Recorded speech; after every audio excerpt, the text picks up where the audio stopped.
এক ছিল গরু মা আর তার ছোট বাছুর। তাদের সংসার খুবই ছোট তবে ভালোবাসায় ভরা। তারা দুজনে মিলে একটা টমেটোর ক্ষেত বানিয়েছিল। সকাল বিকেল যত্ন করে গাছগুলোতে পানি দিত। বাছুরটা খুশিতে লাফাতো। টমেটো গাছগুলো দারুণ বেড়ে উঠল। দিন গড়িয়ে গেল। টমেটো গাছ ফুলে ফলে ভরে উঠল।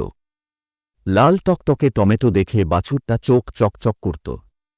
সে মাকে বলতো, মা আরেকটু বড় হোক, তখন আমরা বাজারে বিক্রি করব, আমাদের স্বপ্ন পূরণ হবে। ঠিক একদিন হঠাৎ ঝড়ের মতো এলো এক পাগল বানর। তার চোখে ছিল খিদে আর দুষ্টুমি। সে ঝাঁপিয়ে পড়ল, ক্ষেতের মাঝখানে নেমে পড়ল। টমেটো গাছগুলো ধরে টানাটানি করতে লাগল। লাল টমেটোগুলো ছিঁড়ে ছিঁড়ে মাটিতে ছুঁড়ে ফেলল। গরু মা আর বাছুর তাকিয়ে তাকিয়ে কাঁদল, কিছুই করতে পারল না। তারা স্বপ্ন দেখেছিল ভালো দিনের, কিন্তু সব ধুলোয় মিশে গেল। শেষমেশ পুরো ক্ষেত নষ্ট হয়ে গেল। বাছুরটা মায়ের পাশে গিয়ে বলল, মা, আমাদের টমেটোগুলো নষ্ট করে দিল। গরু মা শান্ত গলায় বলল, কাঁদিস না বাছা। যতক্ষণ তুই আমার সাথে আছিস আমরা আবার চাষ করব। মা ছেলে ভাঙা ক্ষেতের দিকে তাকিয়ে রইল, চোখে জল, কিন্তু মনে একরাশ সাহস ও আশা নিয়ে।